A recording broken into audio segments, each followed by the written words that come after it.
السلام علیکم۔ ویڈیو شروع کرنے سے پہلے درخواست ہے کہ اگر آپ نے چینل سبسکرائب نہیں کیا تو سبسکرائب کر لیں۔ آپ دیکھ سکتے ہیں ویڈیو دیکھنے والی اکثریت نے سبسکرائب نہیں کر رکھا، اور ویڈیو کو لائک بھی کر دیا کریں، ایک کلک ہی تو کرنی ہے۔ جزاک اللہ۔ داستان ایمان فروشوں کی جلد اول قسط 8 تیسرا حصہ۔ صلیبی جاسوس لوزینہ اور ایوبی کا سپاہی۔ ایمان، فرض، احسان، محبت اور وفا کی ایمان افروز سچی داستان۔ جہاد کے ساتھ حیوانی جذبے کے ذکر نے سلطان ایوبی کے کان کھڑے کر دیے تھے۔ اس نے علی بن سفیان کے ساتھ صلاح مشورہ کر کے یہ بیروت تیار کرایا تھا جس میں وہ مسجد میں گئے۔ علی بن سفیان جاسوسی اور جاسوسی کے خلاف دفاع کے فن کا ماہر تھا۔ اس نے سلطان ایوبی کو ایک اور کامیابی سے آگاہ کر دیا تھا کہ فیض الفاطمی کو جس صلیبی لڑکی نے موقع پر گرفتار کرایا اور احمد کمال کے نام کے ایک کماندار کی خاطر اسلام قبول کرنے اور اس کے ساتھ شادی کرنے کی خواہش ظاہر کی مگر ماری گئی تھی، اس نے وہ خفیہ الفاظ اور اشارے بتائے تھے جو صلیبی جاسوس ایک دوسرے کو پہچاننے کے لیے استعمال کرتے تھے۔ اس کی نشاندہی پر چند مسلمان بھی پکڑے گئے تھے جو صلیبیوں سے زر و جواہرات اور خوبصورت لڑکیاں لے کر ان کے لیے جاسوسی کرتے تھے۔ انہوں نے بھی علی کے تہہ خانے میں تصدیق کی تھی کہ یہ الفاظ اور اشارے استعمال ہوتے ہیں۔ اشارے یہ تھے کہ جاسوس جو ایک دوسرے سے پہلی بار ملتے اور ایک دوسرے کے متعلق یقین کرنا چاہتے تھے، ان میں سے ایک آسمان کی طرف دیکھ کر کہتا تھا معلوم نہیں موسم کیسا رہے گا۔ وہ ایسی بے پرواہی کے سے لہجے میں کہتا تھا جیسے یوں ہی اسے موسم کا خیال آ گیا ہو۔ دوسرا کہتا بارش آئے گی، اسے جواب ملتا آسمان بالکل صاف ہے۔ دوسرا کہتا ہم گھٹائیں لائیں گے، اور کہا لگاتا۔ کہے کی وجہ یہ ہوتی تھی کہ یہ مکالمہ کوئی اور سن لے یا دوسرا آدمی جاسوس نہ ہو تو وہ سمجھے کہ اس آدمی نے مذاق کیا ہے۔ علی بن سفیان کو بتایا گیا تھا کہ یہ خفیہ مکالمہ اس وقت بولا جائے گا جب یہ ظاہر ہو جائے گا کہ بندہ اپنا جاسوس ہے۔ دوسری بات جو یہ معلوم ہوئی تھی کہ جاسوس ایک دوسرے کو اپنا نام نہیں بتاتے۔ ان کا ہیڈ کوارٹر فلسطین کا ایک قصبہ شوبک تھا جو ایک قلعہ تھا۔ یہ صلیبیوں کا جاسوسی کا مرکز تھا۔ ان انکشافات کے سہارے سلطان ایوبی اور علی بیروت دھار کر مسجد میں چلے گئے۔ انہوں نے جہاد کے درس کی خواہش ظاہر کی تو عالم نے خواہش پوری کر دی۔ پھر وہ اس کے پاس اکیلے رہ گئے اور ان خفیہ مکالموں کو بے نقاب کر دیا۔ اس نے بعد میں بیان دیا تھا کہ وہ اتنا کچا جاسوس نہیں تھا کہ وہ اجنبی آدمیوں کے آگے اپنا آپ ظاہر کر دیتا۔ اسے ان خفیہ الفاظ نے پھنسایا کیونکہ یہ مکالمہ ہر ایک جاسوس کو بھی نہیں معلوم ہوتا۔ یہ جاسوسوں کے اعلیٰ درجے کا مکالمہ ہے، نچلے درجے کے جاسوس اس سے واقف نہیں ہوتے۔ اس مکالمے کے بعد کا کہا خاص طور پر قابل ذکر تھا۔ اس کے بغیر ایک دوسرے پر اپنا راز فاش نہیں کیا جاتا تھا۔ سلطان ایوبی نے کہا لگایا تھا، وہ اپنے ساتھ 6 جانبازوں کو بھی لے گیا تھا کہ بوقت ضرورت مدد دیں۔ علی بن سفیان نے اس جاسوس کو اور دونوں لڑکیوں کو اپنے تہہ خانے میں بند کر دیا اور سب سے پہلے اس علاقے میں جا کر تفتیش کی کہ یہ شخص اس مسجد پر قابض کس طرح ہوا اور اس سے پہلے وہ جس جھونپڑے میں رہتا تھا وہ اسے کس نے دیا تھا۔ وہاں کے مختلف لوگوں نے جو بیان دیے ان سے پتہ چلا کہ یہ شخص 2 بیویوں کے ساتھ اس آبادی میں آیا۔ پہلے ایک آدمی کے گھر مہمان رہا۔ جب لوگوں نے دیکھا کہ یہ تو کوئی عالم فاضل ہے تو انہوں نے اسے جھونپڑا دے دیا۔ وہ اس مسجد میں نماز پڑھنے جایا کرتا تھا۔ وہاں بہت مدت سے ایک پیش امام تھا۔ یہ شخص پیش امام کا مرید بن گیا۔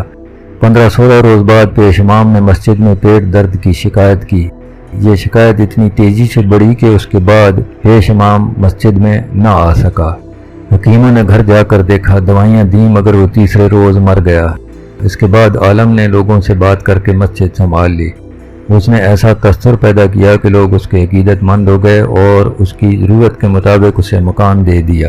علی کے پوچھنے پر لوگوں نے بتایا انہوں نے کئی بار اس شخص کو پیش امام کے لیے کھانا لے جاتے دیکھا تھا۔ علی بن سفیان جان گیا کہ پیش امام کو اس آدمی نے زہر دیا ہے اور اسے راستے سے ہٹا کر مسجد پر قبضہ کیا تھا۔ اس جاسوس کے گھر کی تلاشی میں بہت سے ہتھیار برآمد ہوئے تھے جو مختلف جگہوں میں چھپائے ہوئے تھے۔ وہاں سے زہر بھی برآمد ہوا۔ وہ ایک کتے کو دیا گیا تو کتا 3 دن بے چین گرتا پڑتا رہا، تیسرے دن مر گیا۔ علی بن سفیان نے تفتیشی رپورٹ سلطان ایوبی کے سامنے رکھی تو سلطان نے کہا ان تینوں کو بس پریشان اور خوفزدہ رکھو مگر میں انہیں قید یا سزائے موت نہیں دینا چاہتا۔ علی نے پوچھا کہ پھر آپ ان کے ساتھ کیا کریں گے؟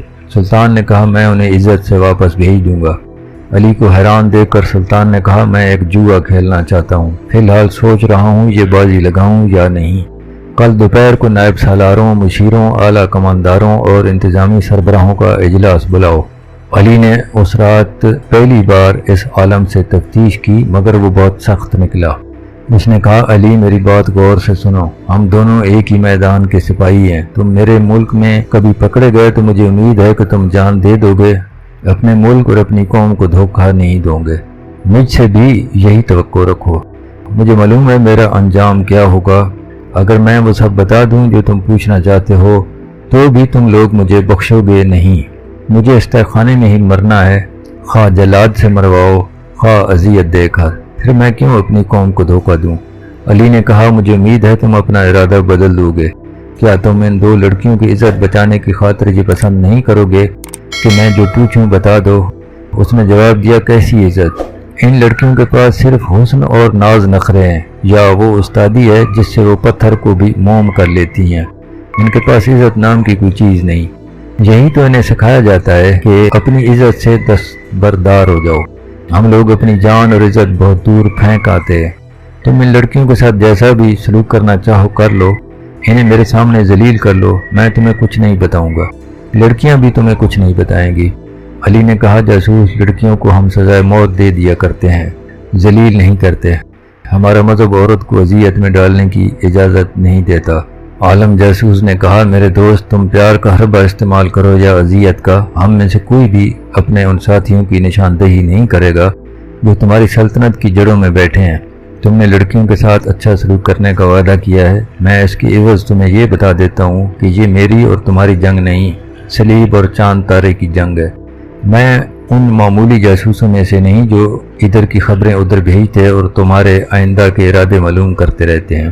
اس شعبے میں میرا رتبہ بہت اونچا ہے، میں عالم ہوں، اپنے مذہب کا مطالعہ اتنا ہی گہرا کیا جتنا تمہارے مذہب کا، انجیل اور قرآن کی تہہ تک پہنچا ہوں۔ میں اعتراف کرتا ہوں کہ تمہارا مذہب بہتر اور سادہ ہے، یہ ہر انسان کا مذہب ہے جس میں کوئی پیچیدگی نہیں، اس کی مقبولیت کی وجہ بھی یہی ہے۔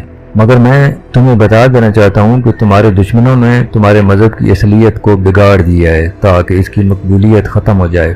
یہودیوں نے مسلمان علماء کے بھیس میں اس میں بے شمار بے بنیاد روایات شامل کر دی ہیں۔ اسلام توہمات کے خلاف تھا مگر اس وقت سب سے زیادہ توہم پرست مسلمان ہیں۔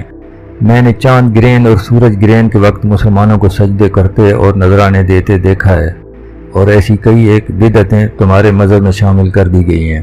ہم ایک لمبی مدت سے تمہارے اصل نظریات کو بگاڑ رہے ہیں، کیونکہ ہم جانتے ہیں کہ دنیا میں صرف دو مذہب رہ جائیں گے، ایک عیسائیت، دوسرا اسلام، اور یہ دونوں اس وقت تک مارکا آرا رہیں گے جب تک دونوں میں سے ایک ختم نہیں ہو جاتا۔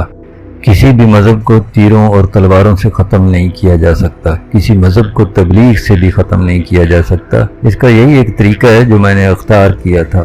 میں تمہیں یہ بتا دیتا ہوں کہ اس مہم میں میں اکیلا نہیں، پورا ایک گروہ تمہارے نظریات پر حملہ آور ہوا ہے۔ علی ٹہل رہا تھا، عالم جاسوس کو بیڑیاں اور ہتھکڑیاں ڈال رکھی تھی۔ اس کا ارادہ تو تھا کہ اس جاسوس کو بھی ہر جاسوس کی طرح اذیتوں کے اسی مرحلے میں سے گزارے گا جہاں کسی بھی لمحے جاسوس سارے راز اگل دیتے ہیں۔ لیکن اس نے قید خانے کے ایک محافظ کو بلا کر اس آدمی کی بیڑیاں اور ہتھکڑیاں کھلوا دیں، اس کے لیے پانی اور کھانا منگوایا اور کہا میرے اس سلوک کو راز اگلوانے کا حربہ نہ سمجھنا، ہم عالموں کی قدر کرتے ہیں خواہ وہ کسی بھی مذہب سے ہوں، میں تم سے کچھ نہیں پوچھوں گا، خود ہی جو کچھ بتانا پسند کرتے ہو بتا دو۔ عالم جاسوس نے کہا میں بھی تمہاری قدر کرتا ہوں، تمہاری بہت تعریف سنی ہے، تمہیں اپنے فن میں بھی کمال حاصل ہے اور جذبے میں حرارت بھی ہے، تمہارے لیے اس سے بڑا اعزاز کیا ہو سکتا ہے کہ صلیبی بادشاہ تمہیں قتل کرانا چاہتے ہیں؟ اس کا مطلب ہے تم صلاح الدین ایوبی اور نور الدین جنگی کے ہم پلہ ہو۔ میں بتا رہا تھا کہ میں نے علم سے جانا ہے کہ کسی قوم کے تہذیب و تمدن اور مذہب کو بگاڑ دو تو فوجوں کے حملے اور جنگ و جدل کی ضرورت باقی نہیں رہتی۔ کسی قوم کو مارنا ہو تو اس میں جنسی آگ بھڑکا دو، یقین نہ آئے تو اپنے مسلمان حکمرانوں کی حالت دیکھ لو۔ تمہارے رسول صلی اللہ علیہ وسلم نے کہا تھا کہ نفس کو مارو کہ یہی تباہی کی جڑ ہے، تمہاری قوم نے اس پر کب تک عمل کیا؟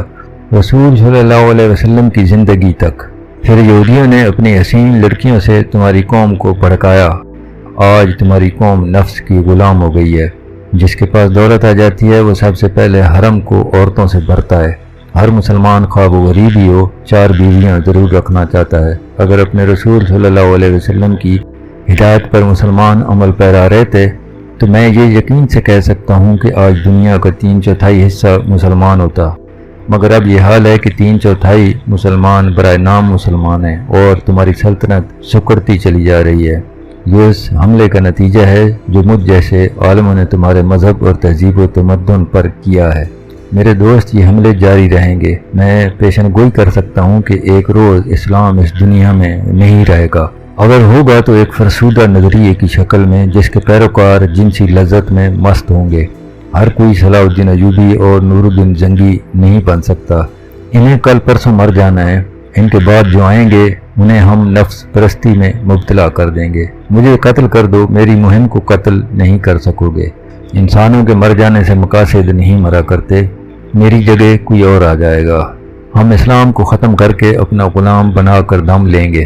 اب چاہو تو مجھے جلاد کے حوالے کر سکتے ہو، میں اور کچھ نہیں بتاؤں گا۔ علی نے اور کچھ نہیں پوچھا۔ وہ غالباً سوچ رہا تھا کہ اس کا کام کس قدر دشوار اور نازک ہے۔ اس صلیبی تقریب کار نے جو کہا سچ کہا تھا۔ علی دیکھ رہا تھا کہ قوم میں اخلاقی تباہی کے جراثیم پیدا ہو چکے تھے۔ عرب کے عمراء وزراء تو پوری طرح تباہ ہو چکے تھے۔ صلاح الدین ایوبی میدان میں جنگ میں صلیبیوں کو شکست دے کر سلطنت اسلامیہ کو وسیع تر کرنے کے خواب دیکھ رہا تھا، مگر صلیبیوں نے ایسے پہلو سے حملہ کیا تھا جسے روکنا سلطان ایوبی کے بس سے باہر نظر آتا تھا۔ علی عالم جاسوس کی کوٹھڑی بند کرا کر لڑکیوں والی کوٹھڑی کی طرف بڑھ گیا۔